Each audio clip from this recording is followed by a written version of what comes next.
I never thought my life could change so much in just one night, but it did. It all started with the man in the road. My name is Jake, and this is my story. I was driving home late one night after visiting a friend. It was a long drive through empty country roads. The sky was dark, and the only light came from my car's headlights. I was tired and just wanted to get home. As I drove around a bend, I saw him. A man standing in the middle of the road. He was tall and thin, wearing a dark coat. His face was hidden in shadow. I hit the brakes hard, my tires screeching as the car came to a stop just a few feet away from him. I sat there for a moment, my heart pounding. Who was this guy? Why was he standing in the middle of the road at this hour? I rolled down my window and called out, "Hey, are you okay?" The man didn't move.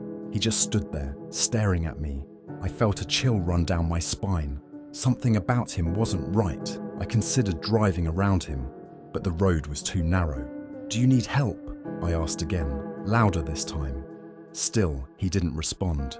His silence was unnerving. I was about to get out of the car when he finally moved. He took a step towards me, and I saw his face. It was pale, almost ghostly white, with deep dark eyes that seemed to pierce right through me. His mouth twisted into a sinister smile. My fear turned into panic. I quickly rolled up the window and locked the doors. The man started walking towards my car, his smile growing wider. I couldn't take my eyes off him. I fumbled with my phone, trying to call for help, but there was no signal. I was alone on this dark road with this terrifying man. As he got closer, I noticed something even more disturbing. His feet weren't touching the ground. He was floating a few inches above it. I couldn't believe my eyes. This wasn't just some random guy. This was something else, something supernatural. I knew I had to get out of there. I slammed the car into reverse and backed up as fast as I could. The man kept coming, his eyes locked on mine. I turned the car around and sped down the road, my heart racing. I glanced in the rearview mirror and saw him standing in the middle of the road, still smiling. His eyes seemed to follow me, even as I drove away.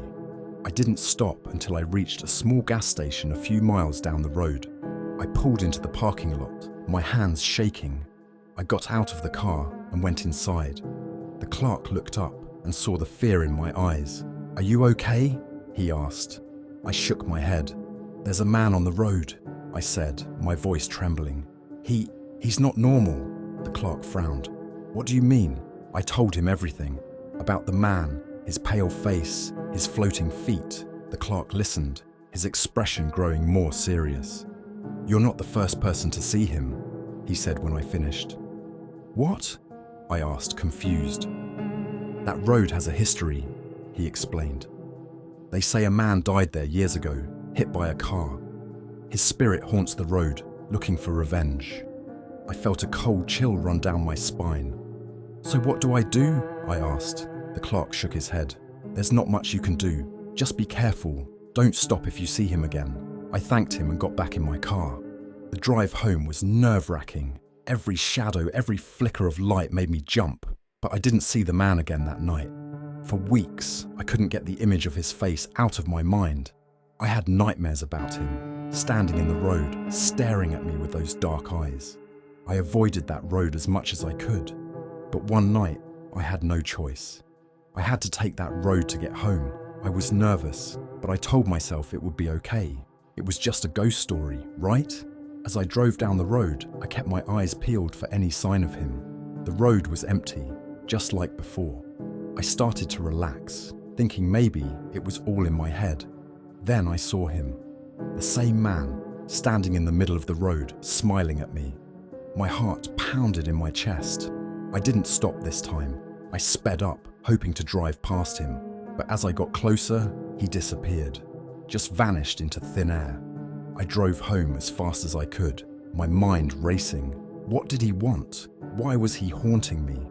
That night I had the worst nightmare yet. I was driving down the same road and the man appeared again. But this time, he was in my car, sitting next to me.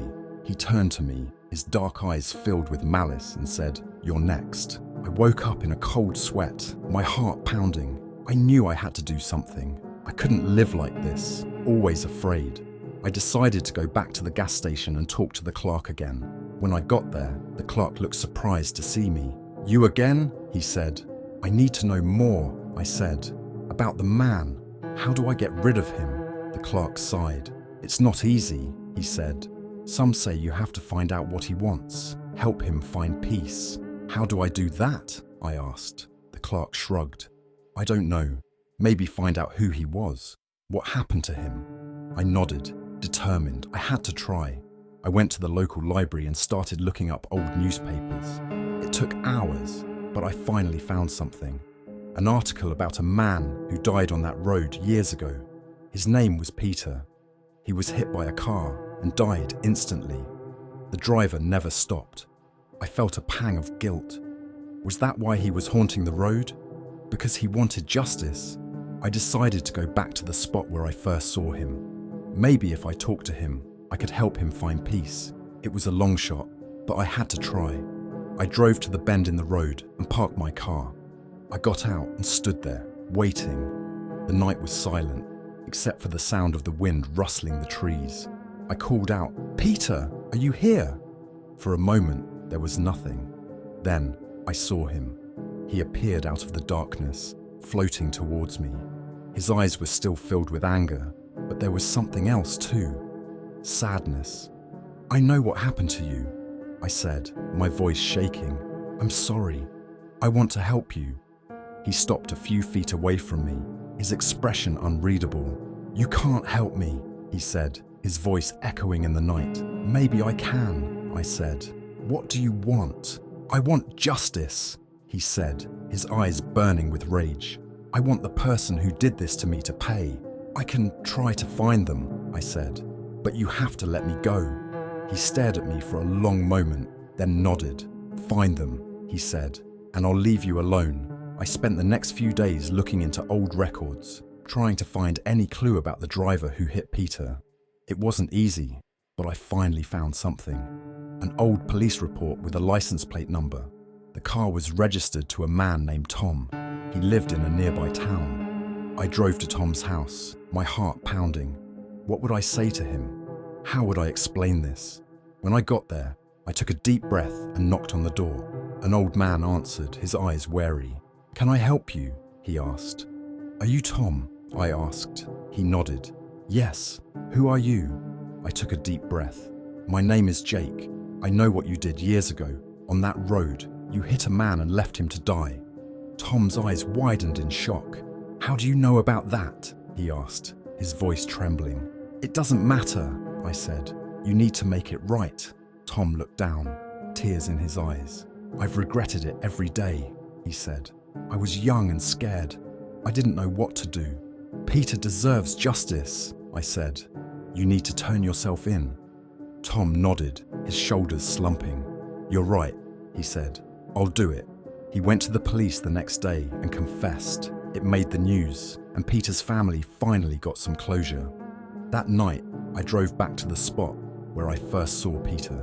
He was there, waiting for me, but this time, his expression was different.